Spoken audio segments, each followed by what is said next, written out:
சோதனை எலியாக என் பொண்ணை அனுப்பி வச்சேன். என் கையாலேயே அதை செஞ்சேன். நடிகை கஸ்தூரி. தென்னிந்திய சினிமாவில் 90s காலகட்டத்தில் முக்கிய நடிகர்களில் படங்களில் நடித்து பிரபலமானவர் நடிகை கஸ்தூரி சங்கர். சமீபத்தில் அளித்த பேட்டி ஒன்றில் தன்னுடைய மகளுக்கு இரத்த புற்றுநோய் வந்தபோது தனக்கு ஏற்பட்ட வழி பற்றி பகிர்ந்துள்ளார். அதில், மரணத்தை 3 முறை சந்தித்திருக்கிறேன். 2 முறை தோத்துவிட்டேன். 1 முறை மரணம் தோத்து போச்சு. என் பொண்ணை மரணம் தொட வரும் போது நாங்கள் விடவில்லை. அதற்கு என் கணவரும் காரணம். அவர்தான் என் மகளின் உயிரை காப்பாற்றியதாக நம்புகிறேன் என்று தெரிவித்திருந்தார்.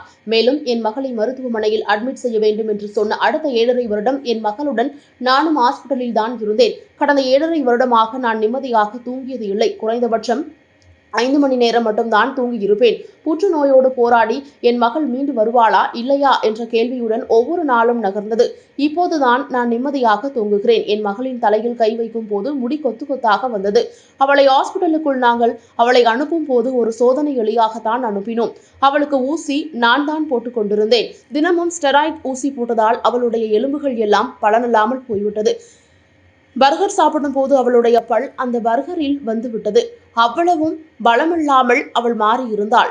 ஆனால் இன்று அவள் புற்றுநோயை எதிர்த்து போராடி ஜெயித்து வந்திருக்கிறாள். இந்த நோய் பாதிப்பில் இருக்கும் குழந்தைகள் மீண்டு வர வேண்டும் என்பதுதான் என் ஆசை என்று கண் கலங்கியபடி அழுது பேசியிருக்கிறார் நடிகை கஸ்தூரி.